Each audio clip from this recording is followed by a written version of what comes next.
عزیزان گرامی، صحابہ اکرام رضوان اللہ تعالی علیہم اجمعین کو بھی رسول کریم صلی اللہ تعالی علیہ وسلم نے کثرت استغفار کا حکم دیا. خود میرے آقا صلی اللہ علیہ وسلم فرماتے ہیں میں کثرت سے اللہ کی بارگاہ میں استغفار کرتا ہوں جو بخشے ہوئے ہیں، کیونکہ اللہ تعالیٰ قرآن میں فرماتا ہے وما کان اللہ لیعذبہم وانت فیہم وما کان اللہ معذبہم وہم یستغفرون.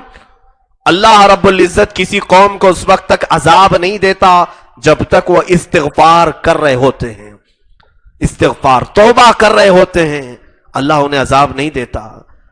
اسی طرح کی حضرت یونس علیہ السلام کی قوم کے متعلق دیکھیں، بہت برے اعمال میں وہ گرفتار تھے. اللہ تعالیٰ نے ہلاکت کا حکم دے دیا کہ اس قوم پر اب عذاب آنا ہے ان کے برے اعمال کی وجہ سے، یہ برے کرتوت میں مبتلا ہے. عذاب کا حکم ہو چکا تھا لیکن ابھی عذاب آیا نہیں تھا. حضرت یونس علیہ السلام کو، وہ تو نبی ہیں، خبر ہو گئی کہ اب یہ میری بستی تباہ ہونے والی. یونس علیہ السلام اللہ کا حکم آنے سے پہلے پہلے وہ بستی چھوڑ کر چلے گئے، اس بستی سے دور چلے گئے، یہاں تک کہ آپ سمندر کا سفر کر کے جانے لگے. آپ کے ساتھ ایک معاملہ پیش آ گیا، کشتی جھولے کھانے لگی. اس وقت یہ رواج تھا کہ ایک آدمی کو اتارنا پڑتا سمندر میں، کشتی وزن ہو گئی ہے.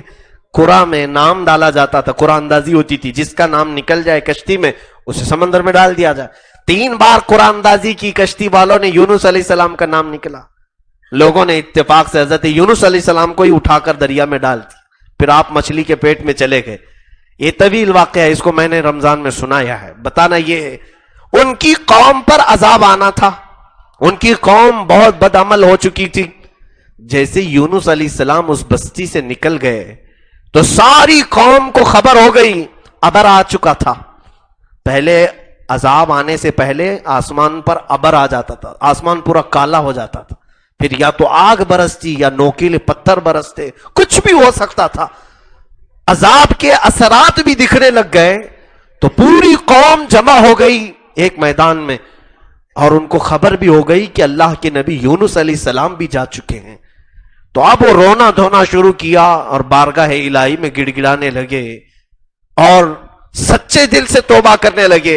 اے اللہ، ہم نے تیرے نبی کو پریشان کیا تھا، اگر یہاں آج وہ ہوتے تو ہم ان کی تائید اور ان کے ساتھ ہم ایمان لاتے اور ان کی حمایت کرتے، لیکن وہ جا چکے ہیں. تو اللہ رب العزت نے ان کا رونا، ان کی توبہ کو قبول کیا. قرآن میں ہے 11ویں پارے میں مولا فرماتا ہے لما آمنوا کشفنا عنہم عذاب الخزی، ہم نے جب وہ ایمان لائے تو ہم نے عذاب کو دور کر دیا. ومتعناہم، اور ہم نے ان کو ایک لطف اٹھانے والی زندگی دی، عذاب ہٹا لیا اللہ تعالیٰ نے. فلولا قریۃ کانت آمنت ایمانھا فنفعھا ایمانھا. اللہ تعالیٰ فرماتا ہے کوئی قوم ایسی کیوں نہیں ہوتی کہ یونس کی قوم کی طرح توبہ کر لے تو میں عذاب کو ہٹا دوں گا. ان کی مثال قرآن میں دی گئی ہے. اے لوگو، آج ہم یونس علیہ السلام کی قوم کی طرح توبہ کیوں نہیں کرنا چاہتے؟ اجتماعی طور پر توبہ کر لو، یہ بلائیں ہٹ جائیں گی.